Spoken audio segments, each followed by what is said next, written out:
नहीं, मैंने किसी को अभी बोला कि मैंने जब अपने पहले पिताजी और फिर उसके बाद माताजी को खोया है, आज मैंने तीसरा पेरेंट खोया है। और ये सिर्फ कहने की बातें नहीं है, क्योंकि देखिए मैं उनको 1990 से जानता हूँ, 34 साल, और मेरी उम्र 61 है। तो आधी जिंदगी मैं उनको जानता था, और जितना स्नेह उन्होंने मुझे दिया, जितना प्यार, जितनी विनम्रता से वो पेश आए, मैं कौन हूं? कुछ भी नहीं। उनके पास पूरी दुनिया थी, पर उन्हें ये लगता था कि भाई हाँ, कि मैं अगर सुहेल के साथ बैठूंगा तो हंसी मजाक होगा। और एक बात है, मिस्टर टाटा में एक खासियत ये थी कि वो सच के पहरेदार थे। अगर आप उनको सच एडवाइस देते, उनको वही पसंद था। वो उनमें से नहीं थे कि भाई आप उनकी हाँ में हाँ मिलाओ। तो वो जो उनकी खासियत थी वो बहुत यूनिक थी। मैं आपको एक बात बोलूं, अगर वो कहीं बाहर जाते तो ये नहीं कोई स्टाफ अलग टेबल पे खा रहा है और कोई और अलग टेबल पे खा रहे हैं। सब एक साथ खाते थे, सब एक साथ रहते थे, सब एक साथ प्यार से रहते थे।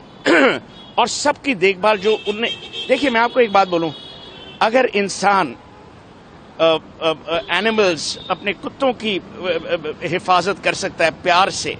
और मैं आपको बोलूं, जब बॉम्बे हाउस रेनोवेट हुआ और चंद्रशेखरन जी चेयरमैन थे और अभी भी हैं, जब बॉम्बे हाउस रेनोवेट हुआ, रतन टाटा ने इंसिस्ट किया कि एक एरिया सिर्फ कुत्तों के लिए होगा। ताज में भी आप जाइए, आज ताज बॉम्बे में जाइए, अगर कोई इंडी या रेस्क्यू डॉग है, उसको अंदर जाने की पूरी परमिशन है।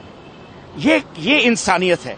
इंसानियत ये नहीं कि आप सिर्फ अपने लोगों में अच्छे रहें, पर इंसानियत ये होती है कि जब तबके का सबसे जो वीक आदमी है उसके साथ आपका जो व्यवहार है, वो इंसानियत है।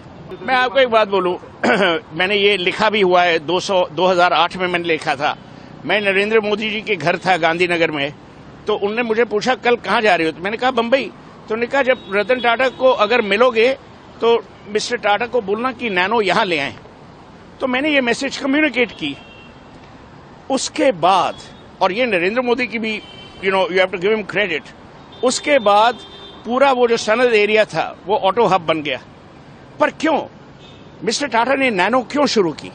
नैनो इसलिए शुरू की क्योंकि एक दिन जब वो ड्राइव कर रहे थे, उन्होंने देखा कि एक परिवार एक स्कूटर पे भीग रहा है। तो उन्होंने कहा हम लोग 1 लाख की गाड़ी क्यों नहीं बना सकते, और वही हुआ।